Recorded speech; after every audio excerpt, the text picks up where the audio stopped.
कथा ऋषि श्रृंगी और शांता का विवाह किस प्रकार हुआ था। जैसा मैं तुम्हें नीतू पंडित यूट्यूब चैनल पर सबका स्वागत करती है। इस कथा का वर्णन स्कंद पुराण में मिलता है।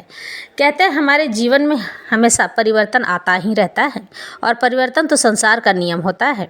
हमारे जीवन में घटने वाली हर घटना कुछ न कुछ हमारे लिए करके जाती है, यानी अच्छा करके जाती है। इसलिए ईश्वर पर हमेशा भरोसा रखना चाहिए। हमारे शास्त्रों में 4 प्रकार के आश्रमों का वर्णन किया गया है, यानी 100 वर्ष की आयु। इन्हें 4 प्रकार के भागों में बांटा गया है। पहला ब्रह्मचर्य, दूसरा गृहस्थ, तीसरा वानप्रस्थ और चौथा संन्यास आश्रम। पहला ब्रह्मचर्य, इसे 0 से 25 वर्ष तक पूर्ण ब्रह्मचर्य रहकर माता पिता से शिक्षा, परिवार वालों से शिक्षा एवं गुरु से शिक्षा अध्ययन करने का समय होता है, इसलिए इसमें ब्रह्मचर्य रहना आवश्यक होता है। उसके बाद गृहस्थ आश्रम। हम सब जानते हैं कि गृहस्थ जीवन के बिना उसके संन्यास और पूजा पाठ का कोई मोल नहीं है। इनका समय 25 से 50 वर्ष तक का होता है, यानी कि आप गृहस्थ जीवन केवल 25 वर्ष ही जी सकते हैं। 25 वर्ष की आयु से लेकर 50 वर्ष की आयु तक का समय आपके गृहस्थ जीवन का होता है। तीसरा वानप्रस्थ आश्रम। वानप्रस्थ आश्रम में 50 से 75 वर्ष का समय तय किया गया है। इसमें मनुष्य गृहस्थ जीवन त्याग कर प्रभु सेवा भक्ति करता है। चौथा संन्यास आश्रम, 75 से 100 वर्ष, जिसमें जीवन दुभर हो जाता है, यानी ना मुंह में दांत और ना पेट में आंत, यानी आपका गुर्दा चीज़ें पचा पाने में सक्षम नहीं होता है। इसलिए केवल भगवान का स्मरण करते रहें एवं हल्का भोजन करें और किसी से कोई मतलब ना रखें। यह हुआ हमारे चारों आश्रमों का मतलब। और इस तरह से ही मनुष्य को अपना जीवन यापन करना चाहिए। इस तरह से जीवन यापन करने पर ही मनुष्य अपने जीवन को सही ढंग से जी सकता है। अनुशासन विहीन होने पर आपका जीवन भी दुर्लभ हो जाता है और दुख इसी को कहते हैं। तो आज की कथा आरंभ करते हैं। इनके जन्म की कथा इस प्रकार से है कि एक बार विभांडक मुनि एक कुंड में समाधि लगाए बैठे थे। उसी समय उर्वशी अप्सरा उधर से आ निकली। उसे देखकर उनका वीर स्खलित हो गया, जिसे जल के साथ एक प्यासी मृगी पी गई। उस मृगी से इनका जन्म हुआ। माता के समान इनके सिर पर भी एक सींग थी, अतः इनका नाम श्रीष्य रिंग पड़ा। ये सदा वन में अपने पिता विभांडक के पास रहने के कारण किसी स्त्री अथवा पुरुष को नहीं जानते थे। इस प्रकार इन्हें ब्रह्मचर्य पूर्वक रहने, अग्नि और पिता की सेवा करते बहुत काल बीत गया था। उसी समय अंग देश में रोमपाद नामक प्रतापी राजा हुआ। इनके राज्य में बड़ा भयानक दुर्भिक्ष पड़ा। प्रजा भूखों मरने लगी। राजा ने सुविज्ञ वेदज्ञ ब्राह्मणों से अपने कर्मों का, जिसके कारण राज्य में वर्षा नहीं हो रही थी, प्रायश्चित पूछा। उन ब्राह्मणों ने राजा को यह उपाय बताया कि आप जैसे बने तैसे विभांडक मुनि के पुत्र श्रृंगी ऋषि यहाँ ले आइए और उनका सत्कार करके यथाविधि उनके साथ अपनी कन्या शांता का विवाह कर दीजिए। राजा चिंतित हुए कि ऋषि को कैसे यहाँ लाया जाए।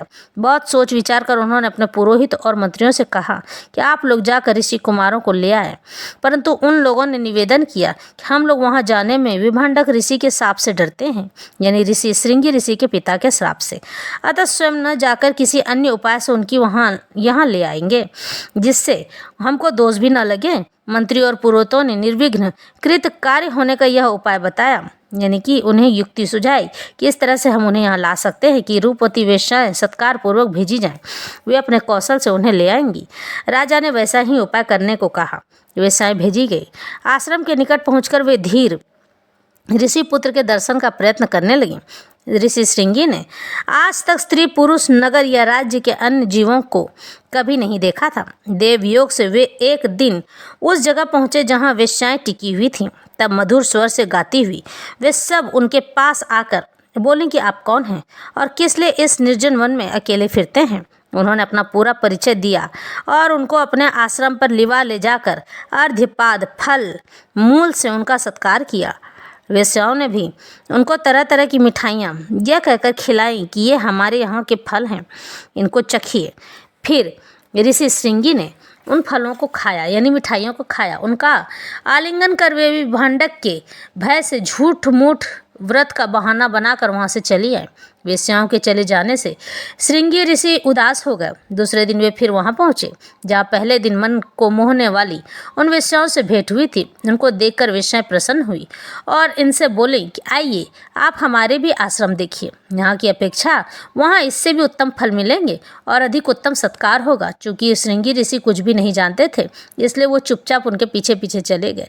ये वचन सुनकर वे साथ चलने को राजी हुए और वेश्याएं उनको अपने साथ ले आईं। उन महात्मा के राज्य में आते ही सहसा जल की वर्षा होने लगी, जिससे प्रजा सुखी हुई और उनके खेत हरे भरे होने लगे। वर्षा होने से राजा जान गए कि मुनि यहाँ आ पहुँचे हैं। उनके सत्कार के लिए उन्होंने बड़ा ही अच्छा उपाय किया।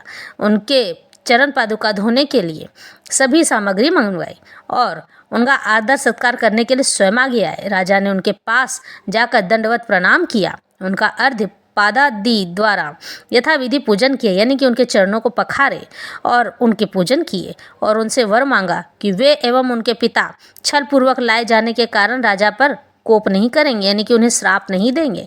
राजा डर के मारे थर-थर काँप रहे थे कि कहीं ये हमें श्राप ना दे दें। फिर राजा उन्हें अपने रानीवास में लेके गए, यानी अपने महल लेकर चले गए और उनका बहुत आदर सत्कार किया और अपनी पुत्री शांता का विवाह उनसे बात करके कर दी। श्रृंगी ऋषि वहीं शांता के साथ रहने लगे उसी महल में और वहाँ के भोगों को भोगने लगे। लेकिन ऋषि श्रृंगी तो एक संत थे, वे हमेशा अपने संत के नियमों का पालन किया करते थे, लेकिन वेदों की ज्ञाता थे और उन्हें सभी चीज़ें मालूम थी, इसलिए अपनी मर्यादा में रहा करते थे। अपनी पत्नी के साथ वहाँ बहुत समय तक रहे। अंग नरेश रोमपाद जी श्री अयोध्या नरेश महाराज दशरथ जी के मित्र थे। श्री वशिष्ठ जी की आज्ञा के अनुसार राजा दशरथ पुत्रेष्ठी यज्ञ कराने के लिए श्रृंगी ऋषि को लेने अंगदेश गए थे। श्री रोमपाद जी ने मित्र भाव से उनका सत्कार किया और उनके अभिप्राय को जानकर श्रृंगी ऋषि से शांता सहित उनके साथ जाने का अनुरोध किया। वे राजी हो गए और उनके साथ श्री अयोध्या जाकर मंगल मुहूर्त में पुत्रेष्ठी यज्ञ का शुभारंभ किया, जिसमें अग्निदेव ने साक्षात प्रकट होकर दिव्य चरु प्रदान किया, यानी द्रव्य प्रदान किया था, जिसको पाकर रानियों ने गर्भ धारण किया। इसी में कहा गया है, श्रृंगी ऋषि ही वशिष्ठ बुलावा, पुत्र काम शुभ यज्ञ करावा, भक्ति सहित मुनि आहुति दिन है, प्रगटे अग्नि चरु कर लीन है। इस प्रकार से वहाँ भगवान रामचंद्र जी के आगमन का कारण बने ऋषि श्रृंगी। उन्होंने जब यज्ञ कराया तो तीनों माताओं ने उस फल को खाकर अपने आप को धन्य किया। पुत्रेष्ठी यज्ञ से भगवान श्री राम का आगमन हुआ, उनके साथ साथ उनके तीनों भाई भी आए। इस तरह से श्री रामचंद्र जी के आने का कारण बना और उनका शांता से विवाह हुआ था। हमारी सृष्टि बड़ी ही अनोखी है। ईश्वर बड़ी ही लीला रचते हैं, कोई न कोई ऐसा उपाय जरूर करते हैं जो कि हमसे परे हो और हमारी सोच से भी दूर हो। इसलिए हमें उन पर हमेशा विश्वास रखना चाहिए, क्योंकि विश्वास से बड़ी कोई चीज़ नहीं होती है कि जिस समय आपका विश्वास डगमगा जाता है, ईश्वर भी आपसे दूर हो जाते हैं। अपने विश्वास को अपने मन में धारण करके और ईश्वर से प्रीति करनी चाहिए। यही समय है उनसे मिलने का, क्योंकि कलयुग ही एक आधार है हरि कीर्तन का। अगर आज की कथा यहीं संपन्न करते हैं।